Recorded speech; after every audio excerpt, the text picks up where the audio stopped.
اللہ نے والدین کا دل اولاد سے کروڑہ گنا زیادہ بڑا رکھا ہے. مجھے یاد ہے, اللہ میرے والد کی مغفرت فرمائے, ایک دفعہ ہمارے ابا نے ہمیں طبیعت سے چپیڑ لگا دی ہے اور ہم مولانا بن چکے تھے, تقریباً مولانا بن چکے تھے, اور غلطی میری نہیں تھی, کسی نے غلط شکایت لگائی تھی. ابا نے لگائے طبیعت سے چپیڑے تو رکھ کے نا سب کے سامنے. تو مجھے یاد ہے کہ مجھے بڑا غصہ سا آیا, تھوڑی سی میری آواز اونچی ہو گئی ابا کے سامنے. تو مجھے بعد میں خیال ہوا اگر میں سیکولر ہوتا تو میں سوچتا کہ میں یہ تانے بانے ملاتا عقل کے. ابا نے ایکچولی تھپڑ غلط مارے, پہلی بات, کسی کی شکایت پہ مجھے مارے تھپڑ. نمبر 2, سب کے سامنے مارے. تو یہ ابا ٹھیک فوراً FIR بنتی ہے کہ نہیں بنتی؟ بولو نا. یورپ امریکہ میں تو بنتی ہے, یونائٹڈ نیشن کہہ رہی ہے کہ آپ ایسے موقع پہ ابا کو جیل بھجوا دیں. لیکن ہم چونکہ بھائی اللہ کو مانتے ہیں, ہمارے ذہن میں آیا بھائی غلطی ابا کی ہو یا ہماری ہو, ابا سو رہے ہیں, یہ ناراضی میں سو رہے ہیں, اگر اس رات ابا کا انتقال ہو گیا تو یہ نہیں دیکھا جائے گا کہ یہ صحیح ناراض ہوئے تھے یا غلط ناراض, زندگی بھر میرے ذہن پہ ایک بوجھ رہے گا. حالانکہ انتقال کا کوئی چانس نہیں تھا. ابا تو ایسے ماشاءاللہ ہاتھ بھی ان کا ویسے ایسی چوڑی کلائیاں تھیں اور ایسا چوڑا سینہ تھا ہمارے ابا کا, میری طرح باریک نہیں تھے. آواز بھی ایسی جاندار تھی نا, کیا خاندانی آواز رکھی ہوئی تھی ابا نے ہمارے. وہ ڈانٹ سے ہی بندہ کانپنے لگتا تھا, تو چماٹ سے کیا حال ہوا ہوگا. لیکن چونکہ مفتی رشید احمد صاحب سے ہم بیعت ہو چکے تھے, بزرگوں کی تھوڑی بہت صحبت اٹھائی ہوئی تھی, ہمیں پتا تھا بھائی باپ کے احسانات اس کی مار سے کروڑہ گنا بولو زیادہ ہے. اس کو ویسے ہی جائز ہے کہ سال میں ایک آدھ دفعہ بلا وجہ بھی کوٹ دیا کرے.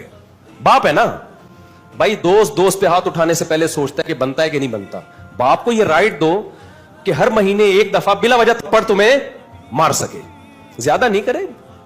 یہ نہیں کہ ابا جا کے کوٹتے ہی رہے اپنے بچوں کو. میں باپوں کو نہیں یہ ترغیب دے رہا کہ بچوں کو مارا کریں. ابا کے لیے جائز نہیں ہے کہ اولاد کو بلا وجہ مارے, لیکن کسی نے کنفیوژن پیدا کر دی تھی, اس میں میری غلطی نہیں تھی.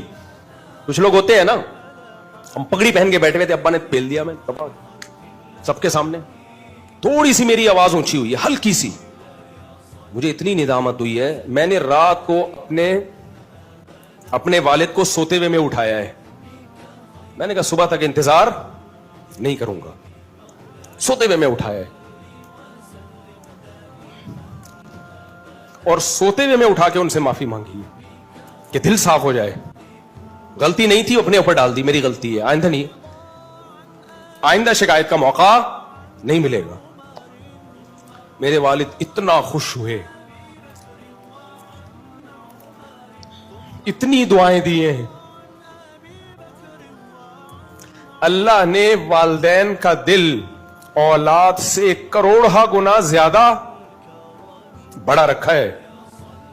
یہ رشتہ ایسا بنایا اللہ نے, اور آج ہمارے میڈیا نے اس رشتے کی حیثیت 2 ٹکے کی نہیں چھوڑی. اسکولوں میں بچوں کو بدتمیز بنایا جا رہا ہے. تمہارا باپ پانی مانگے خود اس کو بولو خود پیو, یہ اسکولوں میں سکھایا جا رہا ہے آپ کے. اگر میں سیکولر ہوتا میرے بھائی, میں یہ حرکت بولو نہ کرتا. میں سوچتا رہتا, میرے پاس اللہ نے سوچنے کا آپشن ختم کر دیا. اللہ نے کہا یہ تمہارے سوچنے کی چیز ہی نہیں ہے کہ ابا نے صحیح مارا غلط مارا.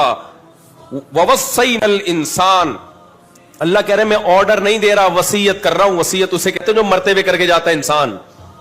یہ آرڈر اتنا سخت ہے گویا کوئی دنیا سے جاتے ہوئے حکم دے. اللہ تو دنیا سے نہیں جاتا, حکم کی تاکید مقصد ہے. میں تمہیں وصیت کر رہا ہوں. اللہ کے بعد سب سے بڑا حق کس کا ہے؟ ماں باپ کا. اور اللہ نے یہ نہیں کہا کہ ان کے ساتھ ان کے حقوق ادا کرنے, نہ نہ نہ, احسان حقوق سے اوپر کی چیز ہے. احسان کہتے ہیں ایکسیلنسی, کسی بھی چیز میں بہت ہی ایکسیلنسی کے ساتھ کسی کام کو کرنا, حقوق سے اوپر ادا کرنے, بہت اچھا حسن سلوک کرنا ہے. ہم نے نہیں کیا ہوگا اپنے ماں باپ کے, میں نہیں دعویٰ کرتا کہ میں نے اپنے ماں باپ کے ساتھ بہت اچھا سلوک کیا ہے. ظاہر ہے کون ماں باپ کا حق ادا کر سکتا ہے.